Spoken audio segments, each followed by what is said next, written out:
Hello, my dear. How are you? And answer that question honestly, if you would. How are you really?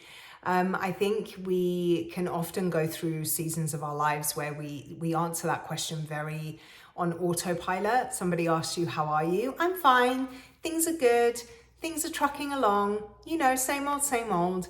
And we can kind of gloss over the reality of us dealing with hard things or going through difficult seasons. And that may not be where you're at, but if that is where you're at, give yourself the permission to just take a second and check in with yourself and answer, how am I really? Do that moment of self-discovery for yourself and try to honor your energy by giving yourself an honest answer. But anyway, we're going to dive into our topic of conversation today. And I think I started on that very introspective note because talking about how I overcame my self-doubt is something that is a very introspective thing for me. My name is Sabrina Militello. I am a coach and owner of Empower Her Coaching, a life coaching business that is truly for women who are wanting to step above their current circumstance level in life, in their careers, in their entrepreneurial journey, break through a glass ceiling of sorts and go after the big dreams, the big goals, the big aspirations they have for their lives without a lot of that self-doubt kind of creeping in. So this is such an apt conversation, and I'm going to share with you very detailed pieces of my personal story, personally as well as professionally, to hopefully help you realize that overcoming your self-doubt is something that is not only possible, but it's necessary. It's required. And I say overcome your self-doubt. I don't know whether that is something that is a reality, whether we just wake up one day and there's no more self-doubt. I think if you're really pursuing big things in your life, you're going after something you've never had before, whether that's a goal, an aspiration, maybe it's a quality of life, a quality of relationships or experiences, then there should always be an element of kind of, can I really do this? And that can be a self-assessment tool all of itself, right? When you have that moment of, can I really do this? You know that you're going after something that you've never had before. You know that you're on the path to creating your more. So that in and of itself can be a great self-assessment moment. But overcoming self-doubt from the perspective of allowing doubt to stop you from pursuing your dreams, that's what we're going to dive into today. So I came from an environment that told me that I couldn't be, do, or have any of the things that I currently have, let alone any of the things that I'm currently working towards.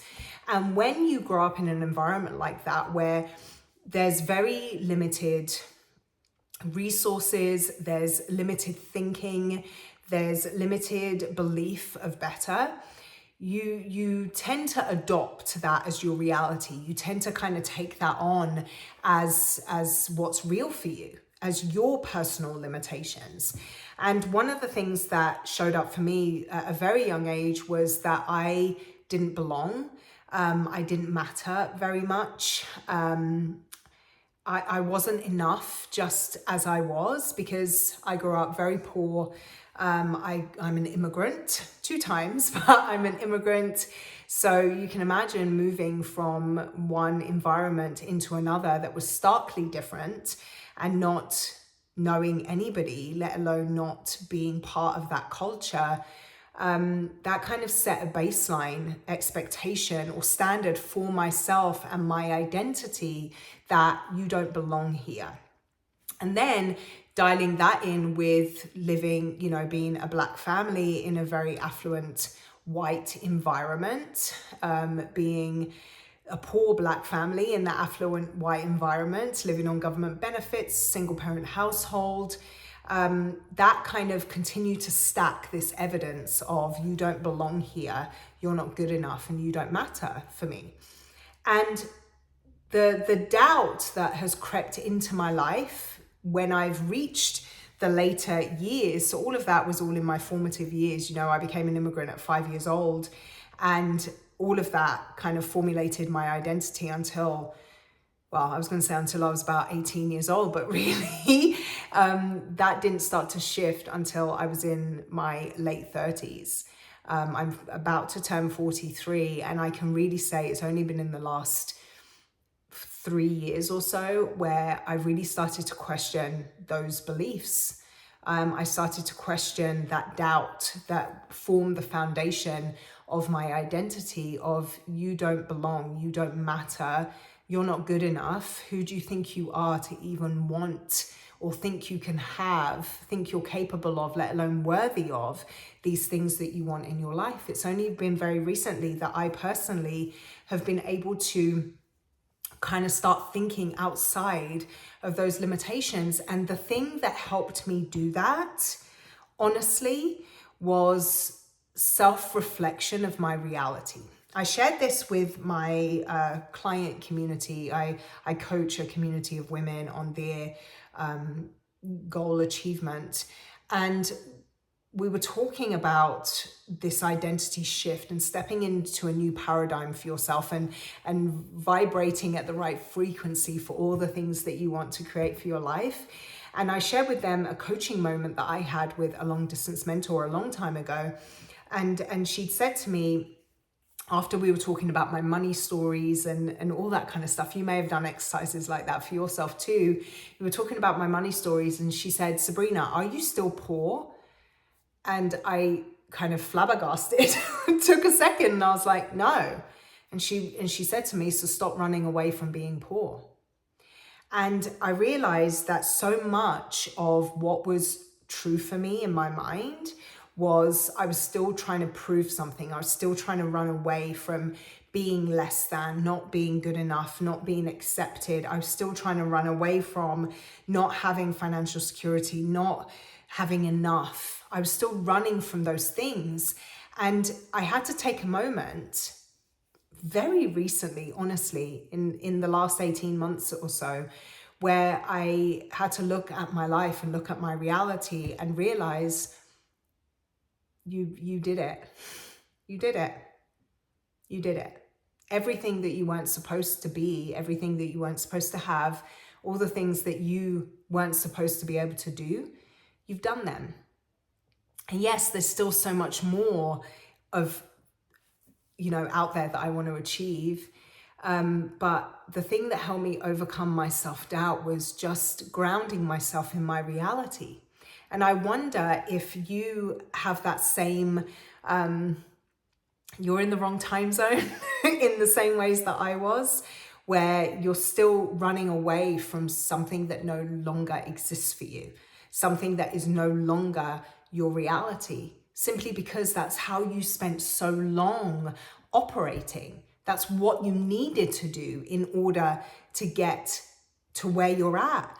But at some point, we have to recognize that we did that. We got to where we're at, because what got us here will not be what gets us there. And I honestly believe, I just got chills thinking about this, but I honestly believe that if you want to continue to grow and create and advance in your life, the version of you that was still running and was still trying to escape can't be the one that now creates abundance and safety and security for you. At some point, you have to recognize that, yes, that served you to get you here, but it's the you that exists now that is going to get you there. And in order to do that, again, I just got chills just thinking about that reality. But in order to do that, you need to pause, take a second and acknowledge all the incredible things that currently exist for you. Acknowledge the beautiful relationships that you have. Acknowledge the incredible opportunity that you have to even pursue your highest ambitions. Acknowledge the beauty that exists in your day-to-day. Acknowledge it and recognize that so much of what you've worked for is your current reality. Swim in that, marinate in that, be so grateful for that, and let the gratitude that you feel be what fuels your next era of evolution, of advancement, of goal pursuit. Does that make sense? So I really want to kind of bring that home with the thing that helped me overcome my self-doubt was planting my feet in my reality, truly getting grounded and rooted in what was real for me, in all the things that had got me to where I'm at, feeling immense, intense gratitude for that, so that then the version of me that is much less fractured than I've ever been before now has the reins and now has the power to go and pursue that next level. I hope this served you. I hope it gave you some things to think about. Maybe it wasn't what you thought would be where this conversation would go, but we started off very introspectively with the "how are you really" question.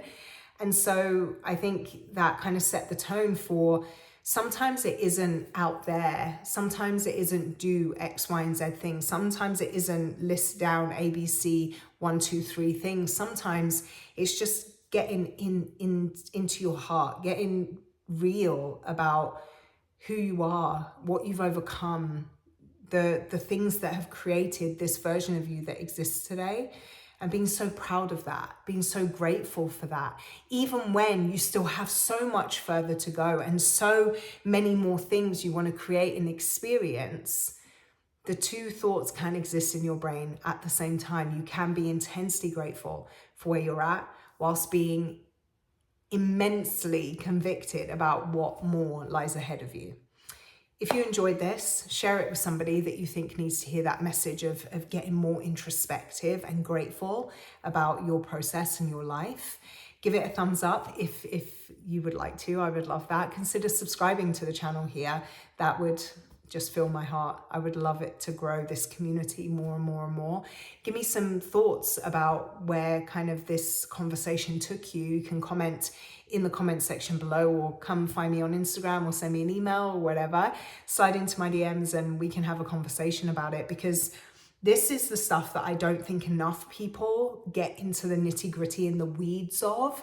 When people are asked to share their story of how they overcame this or how they were able to achieve that, it can become a checklist kind of conversation, you know, do this, do this, do this. But a lot of the time, the catalyst for the doing is in some kind of self-reflection. And I want to encourage you to do that more, so that you can align with where it is that you want to go. All right. Have a wonderful rest of your day. I'll see you soon.